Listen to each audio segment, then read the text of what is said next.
Hello friends, welcome to kids pride. तो आज की इस वीडियो का टॉपिक है हमारा प्रीफिक्स। तो किसी वर्ड से पहले अगर हम कोई एक ऐसा वर्ड ऐड करते हैं जिससे उसका मीनिंग चेंज हो जाता है तो ये वाले वर्ड्स हमारे होते हैं प्रीफिक्स। तो चलिए स्टार्ट करते हैं इस वीडियो को। Underline the prefixes and draw circle around the base words. तो यहाँ पर आपको क्या करना है, जैसे एक वर्ड दिया हुआ है अनलॉक, तो अन पे आपको क्या करना है, अंडरलाइन करना है, लॉक पे आपको सर्कल करना है। बेसिकली ये एक्टिविटी ग्रेड 2 से स्टार्ट कर दी जाती है, बच्चों को ग्रेड 3 में भी कराई जाती है। तो उनको पता चलता है कि कौन कौन से वर्ड्स हमारे प्रीफिक्स की कैटेगरी में आते हैं। धीरे धीरे हम काफी सारे वर्ड्स करेंगे। जैसे यहाँ पर आप देख सकते हैं यू एंड अन। अन हमारा यहाँ पे प्रीफिक्स है। इस वाले वर्ड में री हमारा प्रीफिक्स है। इस वाले वर्ड में हमारा डिस, DIS, ये हमारा प्रीफिक्स है। और बाकी हमारा दूसरा बेस वर्ड है। रीलोकेट, लोकेट एक वर्ड होता है, बट अगर हम उससे पहले री ऐड कर देते हैं तो इसका मीनिंग चेंज हो जाता है और ये बन जाता है रीलोकेट। तो अब मैं आपको ये करके दिखाती हूँ यहाँ पे। तो सबसे पहले हमें बच्चों को बताना है कि कौन से वर्ड्स हमारे प्रीफिक्स होते हैं और कौन से वर्ड हमारे बेस वर्ड्स होते हैं जिसमें हम प्रीफिक्स ऐड करते हैं। जैसे यहाँ पे आप देख सकते हैं लकी। लकी में अगर हम अन लगा देते हैं तो वो बन जाता है अनलकी। अपोजिट भी हम इसको बोल सकते हैं कि लकी का अपोजिट अनलकी होता है। तो ये हमें पता होना चाहिए कि लकी से पहले क्या लगेगा, अन लगेगा। डिस नहीं लगेगा, री नहीं लगेगा, अन लगेगा।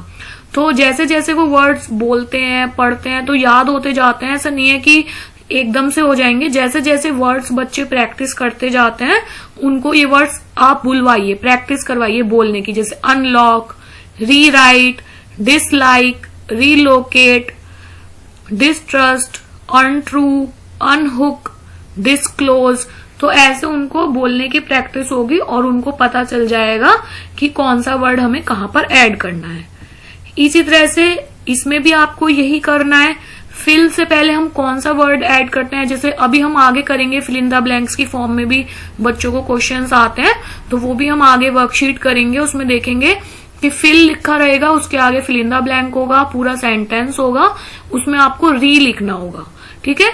डिसबिलीफ, अनेबल, तो यहाँ पर आपको क्या करना है, जितने भी प्रीफिक्स हैं उसको अंडरलाइन करना है और जो बेस वर्ड है उस पर आपको क्या करना है, सर्कल बनाना है।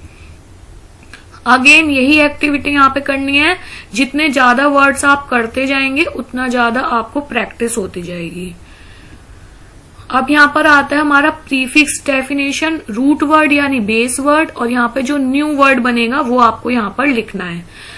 एग्री, उसका हमें अपोजिट बताना है। एग्री का अपोजिट होता है हमारा डिसएग्री। ठीक है। तो आपको याद रखना है कि एग्री का अगर हम अपोजिट लिख रहे हैं तो वो क्या होगा, हमारा डिसएग्री। ठीक है। ऐसा नहीं है कि मिस एग्री लिख दिया या इर एग्री लिख दिया, वो वर्ड हमारा गलत होगा। Disagree is a correct word. Do से पहले हमें क्या लगाना है, किसी भी काम को दोबारा करना है, अगेन, तो रीडू। व्यू, बिफोर, उसका प्रीफिक्स देखना है। व्यू का प्रीफिक्स बिफोर से रिलेटेड होना चाहिए। तो आपको पता होगा कि किसी चीज का हम प्रीव्यू करते हैं तो हमें पहले से उसको देख सकते हैं। बिहेव, रॉन्ग बिहेवियर है किसी का तो मिसबिहेव। ठीक है। डिसबिहेव नहीं लिखेंगे, प्री बिहेव नहीं लिखेंगे, री बिहेव नहीं लिखेंगे, क्या लिखेंगे, मिसबिहेव। तो ये वर्ड आपको पता होना चाहिए कि क्या होता है हमारा। ग्राउंड, ब्लो ग्राउंड यानी अंडरग्राउंड। तो अंडर भी क्या है, हमारा एक प्रीफिक्स है। नॉट हैप्पी को क्या लिखेंगे हम, अनहैप्पी। 3 साइकिल, ट्राई साइकिल, तो ट्राई क्या है, एक हमारा प्रीफिक्स वर्ड है। विदाउट फिक्शन, नॉन फिक्शन, तो नॉन हमारा यहाँ पर क्या है, एक प्रीफिक्स है और फिक्शन हमारा बेस वर्ड है या फिर इसको हम बोलते हैं रूट वर्ड है।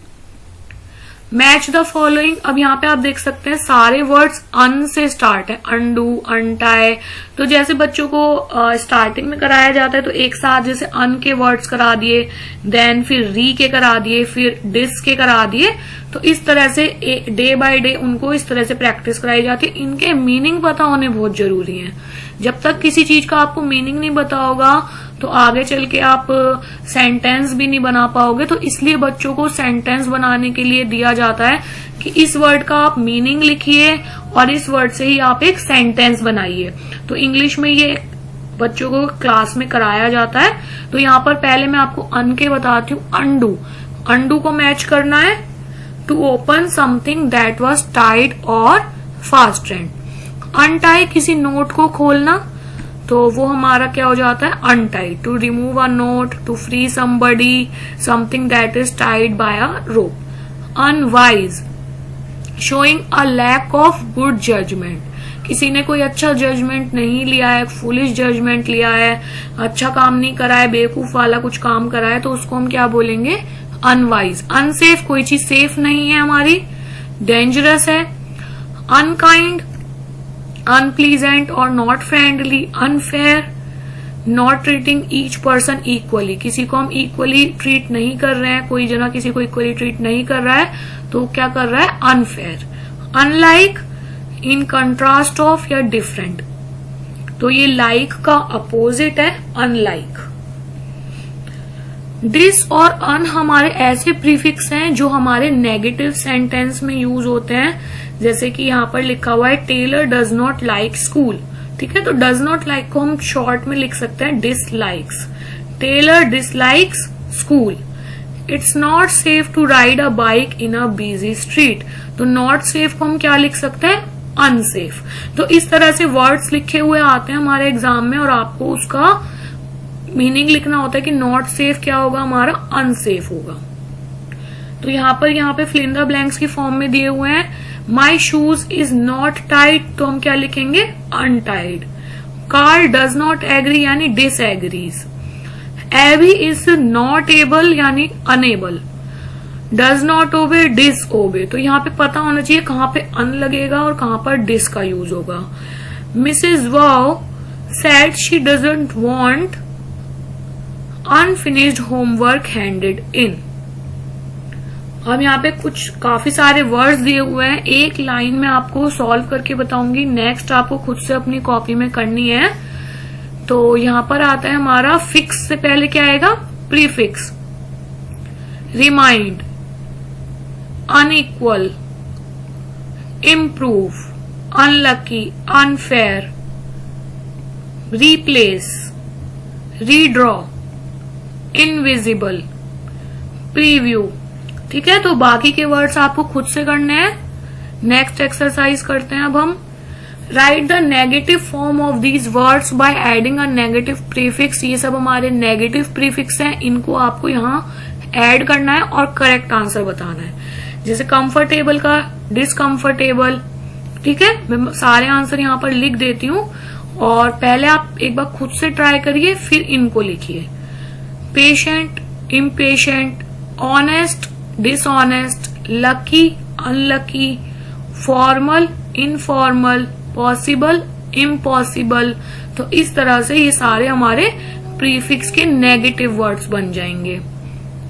एक्सरसाइज 2, इसमें भी इसी तरह से हमें ऐड करना है। मैं आंसर आपको शो कर देती हूँ, बट पहले आप एक बार खुद से ट्राई करिए, देन अपने आंसर मैच करिए। वीडियो को आप पॉज कर सकते हैं। यहाँ भी काफी सारे वर्ड्स आप देख सकते हैं, एक्सेप्टेबल, एक्यूरेट, एडिक्वेट, ठीक है। इस तरह से सब पहले आप खुद से ट्राई करिए, वीडियो को पॉज करिए, अपना पेन पेंसिल लेके बैठिए, कॉपी लेके बैठिए, उसमें करिए और देन फिर अपने आंसर मैच करिए। इन वर्ड्स को आप जितना ज्यादा बोलेंगे उतना ज्यादा आपको लर्न होते जाएंगे, रटने की जरूरत नहीं है या इसमें कोई फॉर्मूला नहीं लगना है। इसको आप जितना ज्यादा प्रैक्टिस करेंगे, बोलेंगे, आपको ये बाय हार्ट लर्न हो जाएंगे।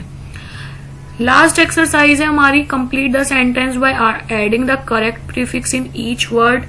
It is rather polite if you doesn't say please a lot in English. तो पोलाइट से पहले इम लगेगा हमारा, impolite. My parents are extremely generous with their time and money. They are very unselfish. If the traffic is bad it will be impossible to get the match on time. It's illegal to drive along that street. It is. My mom thought a burglar that had been in my bedroom but it's always really untidy. तो इस तरह से आपको prefix add करना है यहाँ पर। तो यहाँ पर रेस्पॉन्सिबल से पहले हमारा ir आ जाएगा, irresponsible, next unhappy, irregular, impractical. I hope मेरी वीडियो आपको पसंद आई होगी, थोड़ी सी आपके लिए हेल्पफुल रही होगी। वीडियो को आप दोबारा देखिए, जो भी वर्ड्स हैं उनको दोबारा से पढ़िए, बोलिए उनको। जितनी ज्यादा प्रैक्टिस करेंगे, मैं बार बार यही बात बोल रही हूँ क्योंकि ये वाला टॉपिक ऐसा ही है, जितनी ज्यादा प्रैक्टिस करेंगे उतना ज्यादा आपको याद रहेगा। Thanks for watching kids pride. I hope मेरी वीडियो आपको पसंद आई होगी। वीडियो पसंद आई हो तो प्लीज को लाइक कीजिएगा, अपने फ्रेंड्स के साथ शेयर कीजिएगा, और आप इस चैनल पर नए हैं तो प्लीज चैनल को सब्सक्राइब कीजिएगा। Thank you, bye bye.